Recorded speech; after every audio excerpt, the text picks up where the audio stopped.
ચાલો આજે વાત કરીએ ગુજરાત સરકારની એક બહુ જ સરસ યોજના વિશે જે ઘણા પરિવારો માટે ખરેખર એક આશીર્વાદ સમાન છે.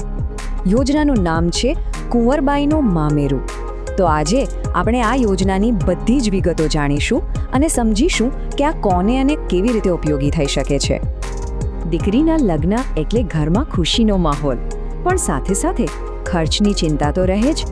પણ શું ક્યારેય એવું વિચાર્યું છે કે આ મોટા ખર્ચમાં સરકાર પણ મદદ કરી શકે? જી હા, બિલકુલ. અને રકમ પણ નાની સૂની નથી, પૂરા 12,000 રૂપિયા. આજના સમયમાં આ રકમ લગ્નના ખર્ચમાં ઘણી મોટી રાહત આપી શકે છે, ખરું ને? તો આ જે 12,000 રૂપિયાની સહાય છે એ કુંવરબાઈનું મામેરું યોજના હેઠળ મળે છે. આ છે ને ગુજરાત સરકારની એક બહુ જ સારી પહેલ છે, જેનો મુખ્ય હેતુ એ જ છે કે દીકરીના લગ્ન વખતે પરિવાર પર આર્થિક બોજ થોડો હળવો થાય. ઓકે, તો હવે સીધા મુદ્દા પર આવીએ. સૌથી પહેલો અને મહત્વનો સવાલ કે આ યોજનામાં ફાયદો કેટલો મળે છે, એટલે કે સહાય કેટલી મળશે? જુઓ, જે પણ પરિવાર આ યોજનાના નિયમોમાં આવે છે એમની દીકરીના લગ્ન માટે સરકાર તરફથી સીધા જ 12,000 રૂપિયાની આર્થિક સહાય મળે છે. ઓકે, તો પૈસા કેટલા મળશે એ તો ખબર પડી ગઈ, પણ હવે બીજો એક બહુ જ જરૂરી સવાલ કે આના માટે એપ્લાય ક્યારે કરવાનું, ચલો એ પણ જાણી લઈએ.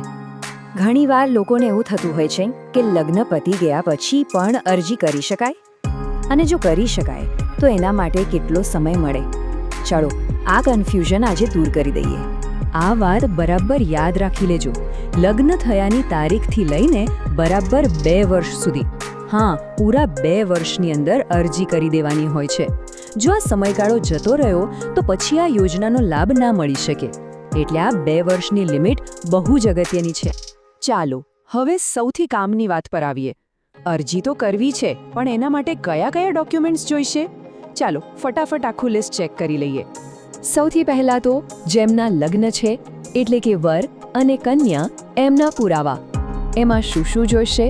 તો બંનેના પાસપોર્ટ સાઇઝના ફોટા, વરરાજાનું આધાર કાર્ડ, અને ખાસ ધ્યાન રાખજો કન્યાનું આધાર કાર્ડ જેમાં એમના પિતાનું નામ લખેલું હોય એ જ.